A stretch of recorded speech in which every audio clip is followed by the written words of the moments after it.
All right, ladies and gentlemen, joining me on today's show is a good friend of mine. His name is Philip Massey, and he is also known as the Modern Guru. He recently just popped up in some of my live streams that I've been doing. And this is somebody who, when I first started my YouTube channel back in January of 2018, he and I connected. He started his channel about the same time period, and we were collaborating on some shows together. Went through a couple different names. One of the names was the ReEvolution broadcast. And then I think we tried changing it to Get Woke. Then you stopped making content, and I kind of fizzled out for a little bit and then got a little bit more serious about the kind of creating content back in 2019. So here we are. It's kind of like a little reunion, and it's an introduction to Phil to everybody who's watching my channel who've never seen any of the past content, and also encouraging people to check out his channel, which I'll have linked down below. And this will be the first of many conversations, because I would definitely like to bring Phil into some of these roundtables that we do quite often live on the channel. But Phil, thanks for accepting my invitation. How you doing today, brother? I'm doing great, Chris. I just really wanted to thank you. I appreciate you bringing me on the show today. I'm looking forward to this, and I've missed you all this time. But things happen, man. Life throws curveballs. Yeah. I mean, shit happens. It is what it is. So, but we're back at it, and I'm really looking forward to wherever this journey takes us moving forward. So awesome. Well, it was soon after we stopped collaborating. I was involved in a project in a cryptocurrency space that the person behind it ended up being kind of a scammer. And I had to separate myself and help expose that and deal with a bunch of stuff. It took a lot of energy away from me, and I really wasn't putting out a lot of content. And but then I felt that calling, just saying I needed to get back into it. And I've been doing it now for consistently over a year and a half now. So which is what's helped me to grow from under 1,000 subscribers to now a little over 11,000, thankfully. And I appreciate all the people who have subscribed to my channel, but it's been a journey, man. It has. And I mean, I've seen a lot of content creators come and go.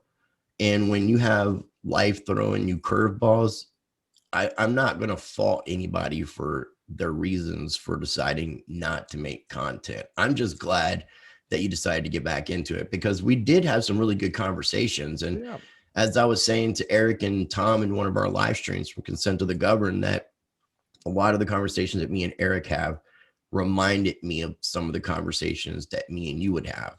Not like as if it was the exact, like you and Eric are the same type of person. It was just the same type of conversation, which are conversations I appreciate. And it seems like a lot of people who are watching the videos appreciate as well. So. Well, I can see where you draw the reference or the similarities. I could see it myself. So I understand what you meant by that, for sure. Cool. Well, so for people who don't know who you are, the Modern Guru, Phil, kind of give a little background on who you are and talk about your channel, why you started it, and what you're doing with it now. All right. So originally when we all started, we were doing it. We were just lovers of crypto. That's kind of how we came together. I don't remember exactly. Do you, how we decided to start doing a show? God, that was a long time ago. Well, I mean, I was pretty vocal about being an anarchist and voluntarist. I was talking about economics in some of my posts. We were friends on Facebook. So I started putting out some videos. I think you started videos maybe in late January or sometime in February. And I was ready to go the beginning of January. I was procrastinating. I should have started my channel in 2017, but it was my friend Ken Bozak that invited me on his show the very, very beginning of January. So I don't think it was the end of December. I think it was the beginning of January of 2018. I came on his show, and I didn't want to come on his show just as a person. I wanted to actually have something to promote. And so I went ahead after procrastinating for so long and started an intro video, did 2 other videos from my channel. And that was the start of what was Rice Crypto that I rebranded now to Rice TVX. But yeah, it was mainly crypto and economics, because our conversations were primarily in those elements. We both watched Lynette Zhang. And I think I did my first interview like kind of at the tail end of when we were doing videos together with her because Yes.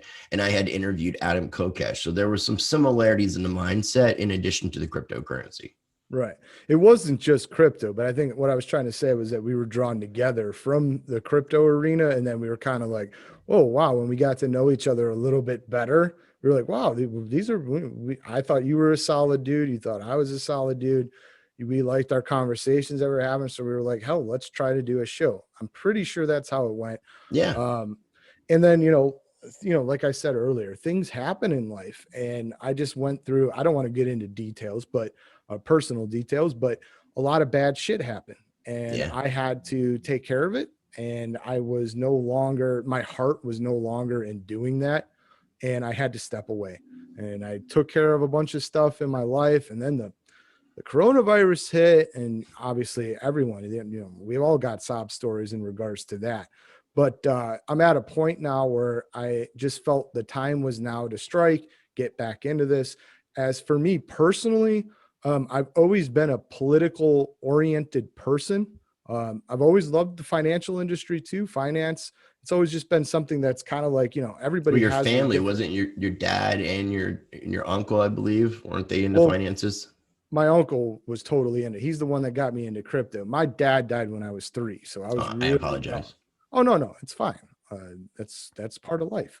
But yeah, so I've just always been very politically oriented. I've always loved it. I'm a historical nerd. I like to joke, my Audible library is redonkulous. I mean, the books that I've read throughout my life, it's just that's what I like to do.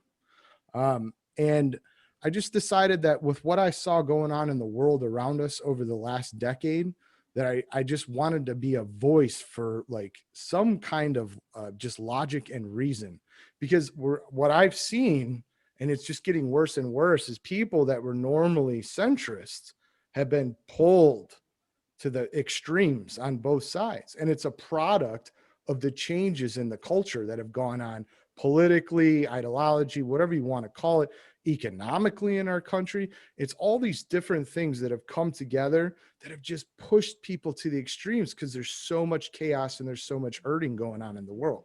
Yeah. And whatever it may be, whether my channel stays small forever or it grows and becomes huge or whatever, I just want to do my part. Okay. That's all. I want to get my voice out there. Maybe people will listen to me and be like, yay, he's got some pretty good points about this or that. And if that makes a positive difference in people's lives, I did my job. Well, I'm glad you said it that way too, because I try to tell people that we all have a role to play, no matter how big or small the role is. We just got to do what, is what we have the talents to do and what we feel led and called to do. And, whether it's inspiring someone else or whether it's inspiring a lot of people, or whether it's just getting one person to start educating themselves and researching and fact checking stuff. I mean, anything that we can do that is a positive, that's going towards that whole idea of being the change that you want to see in this world with my practice change, that anybody who's going in that direction, no matter what you contribute, it contributes to the whole. So, I mean, I just encourage people that if doing videos isn't your thing, you can write articles, there's a lot of things that people can do. If that's not your thing, you could start a group, some sort of different social media site, but we all have a role to play no matter how big or small. So I'm glad that you mentioned it that way. Yeah. I mean, before we get moving here, I just want to ask you the question: laying around complaining about stuff, what does that do? What does it Absolutely do? nothing. Nothing. It does nothing. So in fighting with your friends and your family and destroying relationships on social media, what does that do? It's like that war song. What's it good for? It doesn't do Absolutely anything. nothing. There's Absolutely nothing. nothing positive and good real change comes from just complaining, sitting around doing nothing. Anybody can sit around, pick things and cherry pick and be like, hey, this sucks. But I'm pissed off you're about putting this. out negative energy. You're better off not complaining. But yeah, Oh, yeah, I get I it. mean, I get it. Don't complain. Do something about it. awareness is great. We all love awareness, but if you don't do anything about it, or if you don't make any changes on the self-reflection that you have, it does nothing. It's And anti-productive. if 2020 didn't do that for the majority of people, then I'm not really sure what will. But I Yep. still have hope for people because, you know, like I had mentioned, going to DC, I mean, seeing that many people caring about our country, seeing how patriotic people were. I mean, it definitely gave me hope in people that I was starting to lose. Yeah, you had me tearing up that day. You did, man. And I'm not saying that to be a smart ass or, give you a little punch in the ribs there. Like you had me tearing up I because was that's tearing how I up. feel Yeah, I mean, too. it was hardcore, man. I couldn't. Dude, I love this country. Okay. I love it. I I love love the everything about ideas it. of what our founding fathers and framers wanted to create. I Yeah. don't And, I don't and, love the country that we live in today. and well, I understand what you mean by that. And I totally concur with it. But what I'm trying to say is that all countries that have ever existed, all empires, all nation states, they've all had their goods and bads. Okay. They Yeah. all have. Some far worse than others. And our Hmm. country is not exempt from that. We had terrible things like slavery. We've had amazing things that we've done for the world. It's all along the timeline. Okay. And if you're a person only picks out the bad and only sees the bad, what are you going to produce? Nothing but negativity about that stimuli. I mean, I love the country with all its warts and its scars and its beauty, and I'm a type of person that is a realist. I see what's going on. Things change, things evolve. Nothing ever stays the same. And we've Well, just no, got to everything embrace stays it. the same. Everything, there's nothing new under the sun, really, when you really think about it. It's just cycle. Ecclesiastics. It's repetitive Yes. cycles. Yeah. King Solomon, he said it best. That's the quote you just used right there. Yeah. Absolutely 100%. And I just choose to try to, whatever is going on, I try to bring it all together with logic and reason and throw it out there for people to maybe look at I'm not trying to say that I'm always correct, because often enough I've been wrong in my life, but I like to look at things from all kinds of different angles and see all the different stimuli that goes into the equation that makes up what you're staring at.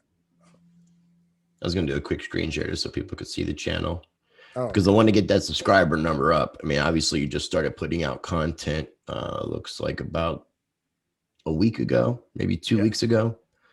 But you've got 10 videos that you put out in that time period. So that's awesome. And I definitely want to see people come check it out. Come check out your channel, The Modern Guru, which I'll have the links down below for as well. yeah. The one I really want to highlight is the one that I did on the Chinese influence censorship, that you see right there. That's one I did with a good friend, AJ, who actually was a person that worked boots on the ground in China. He's been there like 14 different times in business. When he worked as an engineer for one of the American corporations.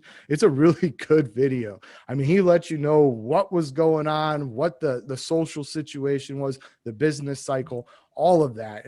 I thought it was a really excellent video. That's one I would like to highlight for people to watch. Cool. If you're interested in geopolitics and China's influence on our country, which is great. So, oh yeah. I'm actually going to be trying to get a guy on the show that I had on before, named Cyrus A. Parsa from the AI organization. And he seems to be very supremely knowledgeable in what goes on in Chinese politics and China in general. And a lot of it has to do with his AI stuff. So I'm trying to get him back on so I can get his insight on what he's got a channel as well on YouTube. If you haven't ever heard of it, the AI I'm gonna organization. have to check him out. Yeah, for sure. Cool. So, would you consider, I guess you would consider yourself a patriot then, correct? Yeah. I mean, I'm a nationalist, and see, nowadays there's been such a negative connotation put to the word patriot or the term nationalist, like we're all racist or something like that, which Well, why is don't just, you explain the terms? well, it's that for me, those connotations are absurd. A nationalist is just somebody that puts their country and their people, their citizen, their brothers and sisters in the citizenry of all shapes and sizes, all different skin pigments and genders above other nation states that are in competition with you. That's all that means. It doesn't mean anything else that they're trying to portray it as is some kind of negative word or something. Well, not to associate you with Trump, but that would be kind of like America first, right? Yeah, it's an America first movie. You would prefer made in American type stuff versus made in other countries. You would prefer your produce, all your food come from America because you love your country and you want to support your country in that aspect. Yeah, I mean, we're open to trade for whatever goods and services we need from abroad, but it has to be like, common sense, mutually beneficial trade as opposed to what NAFTA did to our country. Yeah, the definition of a nationalist is a person who strongly identifies with their own nation and vigorously supports its interests, especially to the exclusion or detriment of the interests of other nations, which is exactly what we just said, America first. So how would you define, in your opinion, a patriot? I think patriot is just a piece of that definition of nationalist. I think a patriot is somebody that, truly loves what the founders created, which is a constitutional republic. Often enough, you'll hear people call this a democracy, which to me is kind of like, the nails on the chalkboard. Whenever like somebody on, mass media or something says, "Oh, our democracy," Our new form of socialism. Well, it depends on how you look at it, right? Your viewpoint. It's different than a republic, but well, yeah. I mean, we're not a Greek democracy. The founders were very clear in their writings, at least to me, in the Bill of Rights and also the U.S. Constitution, but also their writings after the fact, the books, their memoirs, things that we're not a Greek democracy. Okay, they actually hated Greek democracy because often enough the mob or the majority would trifle over the rights of everybody else. And they didn't want that. They wanted a stable government. And mob rule went into Roman as well, which a lot of our stuff comes from Roman civil law. So, but a patriot, the difference with the patriot would include everything that, in my opinion, a nationalist would include. But then it would also include the definition of a patriot, which is a person who vigorously supports their country and is prepared to defend it against enemies or detractors. Mm-hmm. So I would add in that the difference between a nationalist and a patriot in that sense is a patriot is willing to go out there and do something where they may be putting their life on the line for the country, where a nationalist is just being supportive of the country without putting their life on the line per se. I mean, I know it's kind of like details and well, to me, it's they're very similar, but there's a little difference. Sometimes people argue too much over semantics. I think they're pretty similar, to be honest. I tell this. I think you're a patriot. I think you would get out there and defend this country if it came down to it. Under certain circumstances, yes, but I'm not trying to say that I'm going to go out there because I don't like whatever the new bill is that's in. Right, and we're not even encouraging violence, because I mean, violence is not necessarily the way of doing things. I would love to see a bloodless revolution. That's like the whole idea of the ReEvolution. It's evolving. It's more, we need to more evolve more than we need to have a revolution. But it needs to kind of be a simultaneous thing, because we need to progress as people, get back to some of these values, these loving, caring ways, the do no harm, the treat people as you want to be treated kind of mentality. So, I mean, I definitely, I can connect with you in that aspect. But with everything that's going on, I mean, I've been talking about a lot of things that have transpired since DC. We're recording this on the 15th of January on Friday. It'll be released on Saturday, the 16th. What are your thoughts on everything going on currently? Because waking up the past couple of days, it's just been like a bombardment of information, misinformation, disinformation, and let me just declassification possibly. It's just so much going on. So what are your thoughts? Let me preface it by saying this.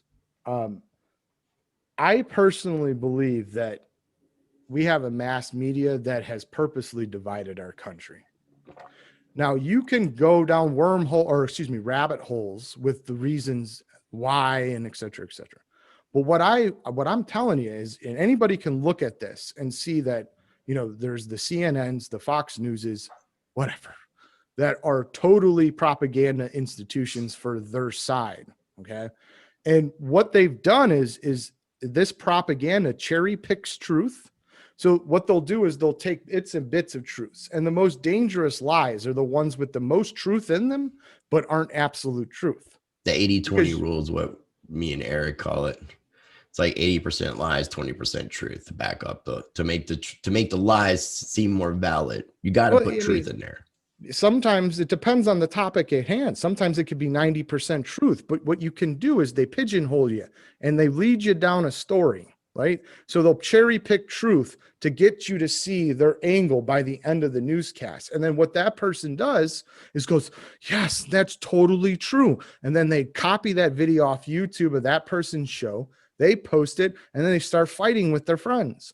And what we've gotten to now is what I call World War I style trench warfare.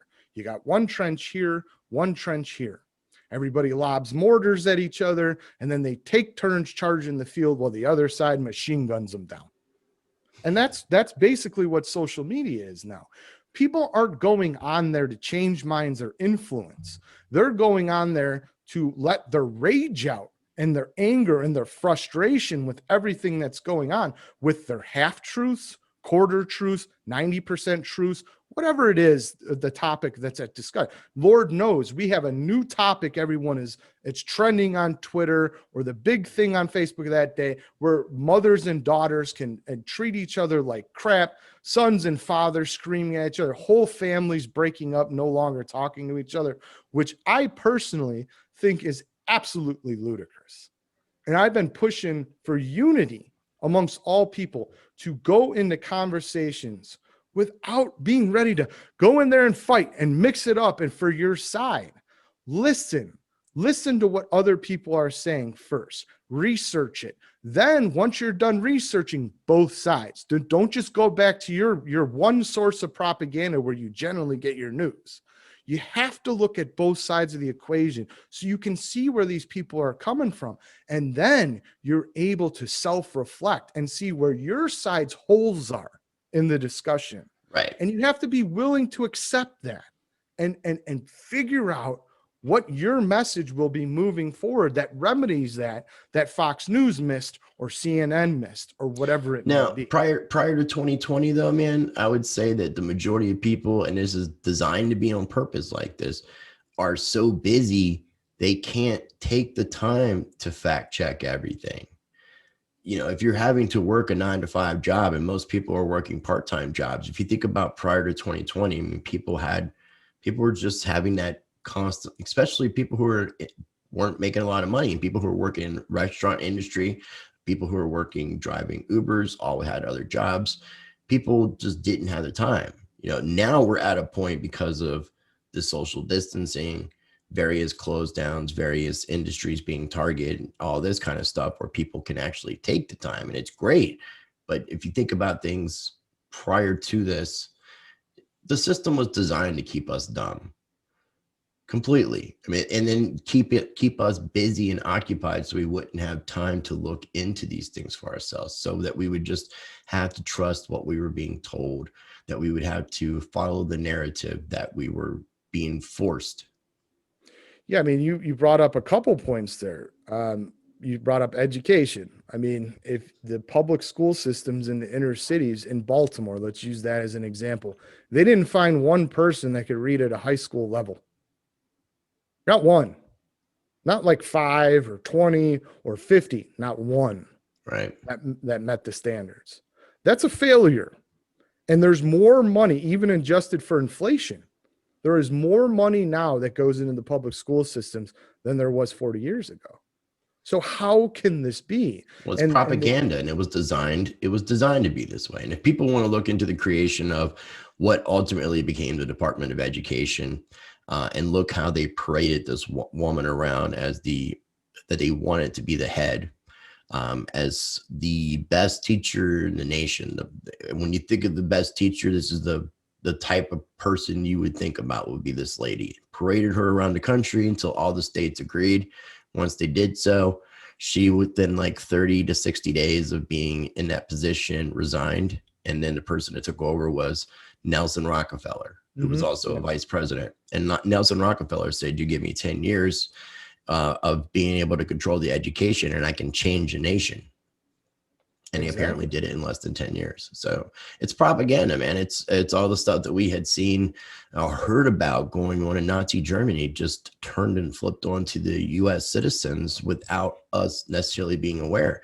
But it was all right in front of our face. I mean, we've all heard about legislation being passed where they can basically conspire against US citizens. I mean, we have seen the Patriot Act and how these things are entailing and evading our privacy and not allowing us for the basic rights that we should be given. So I know we kind of got off track there for a little bit, but that happens.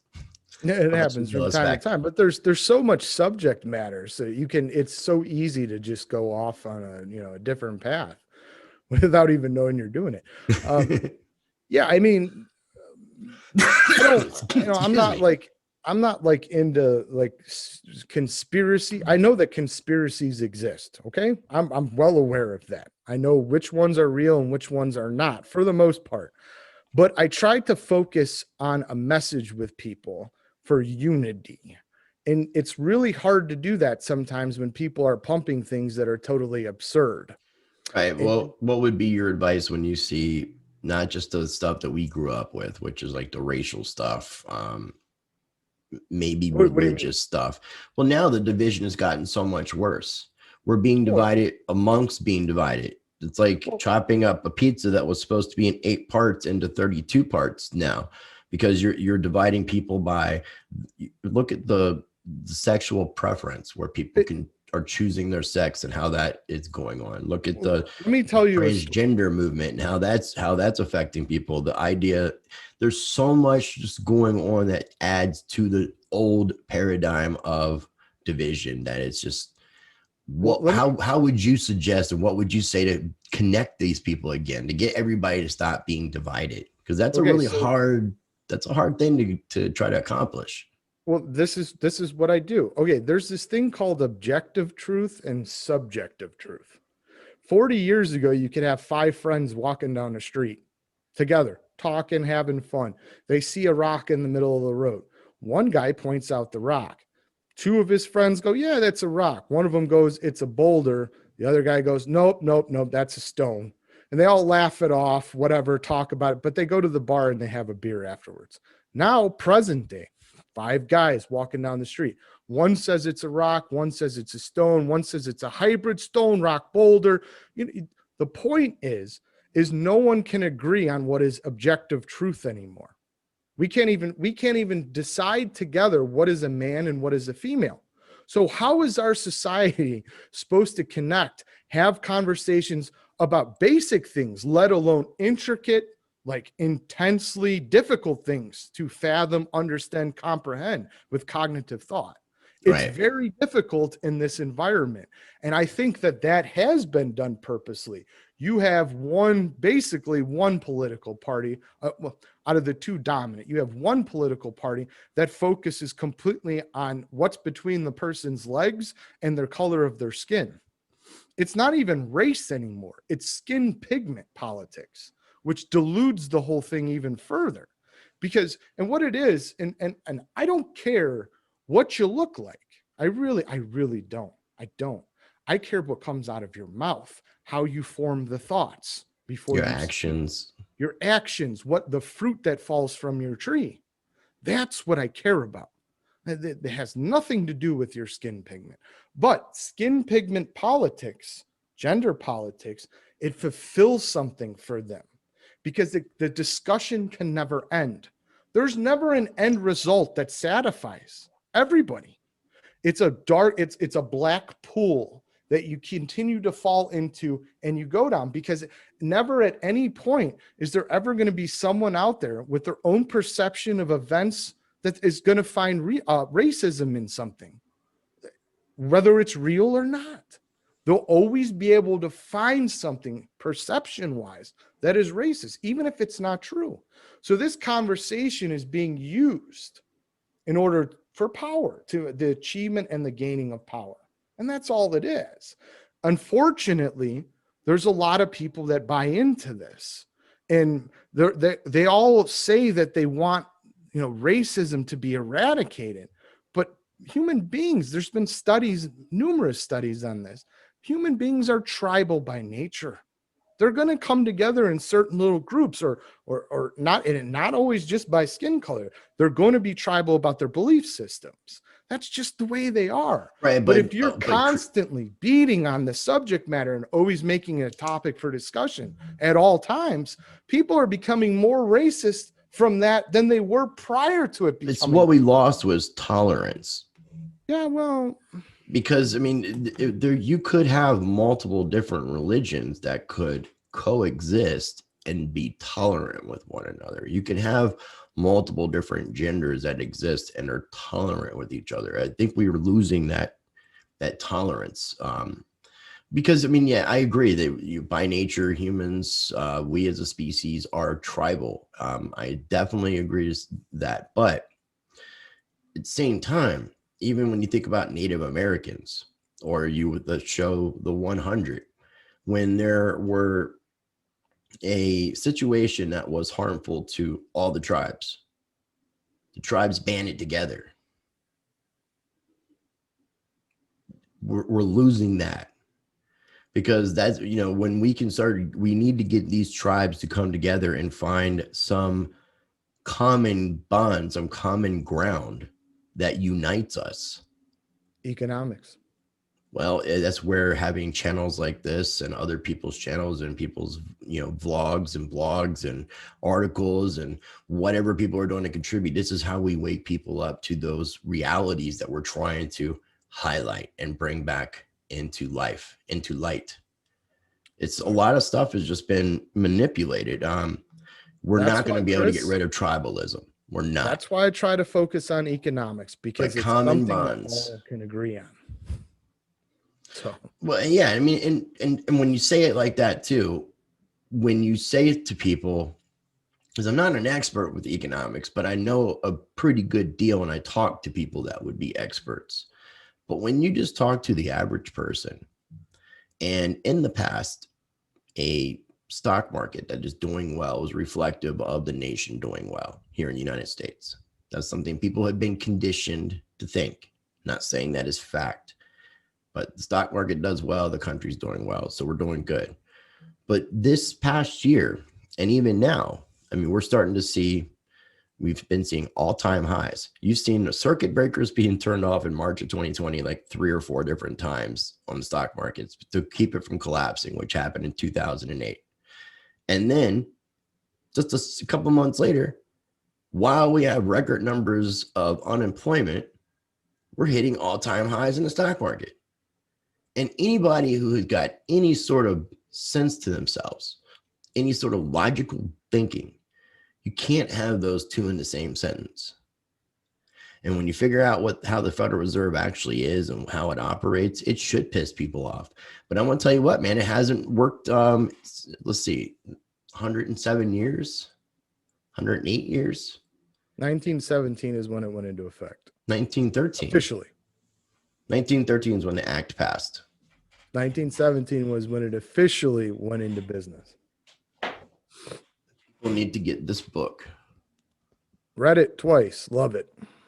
People, I don't know if you saw my interview, but I got to interview G. Edward. I did not see that. You're going to have to send me that after this is over, because that is something I would like to see. Oh, it was a killer interview too. I love that one. That was one of my favorites, actually. I'm going to try to get back in touch with him, and I'm trying to get Ron Paul on the show too. So I've done some pretty good ones. I'll highlight to you, like Anthony Pompliano. I got to Max Kaiser a couple times. I love Max. He's really good conversations with Roger Ver from Bitcoin. That people know as Bitcoin Jesus, Bitcoin Judas. Got to interview Charlie Lee. That was pretty cool. And his brother, Bobby Lee. Well, I've always loved Litecoin. I know you're a Litecoin fan. That's why I was mentioning it. I'll tell you what I want to do, man. We're probably at about 35, 40 minutes. I want to do this in 2 parts.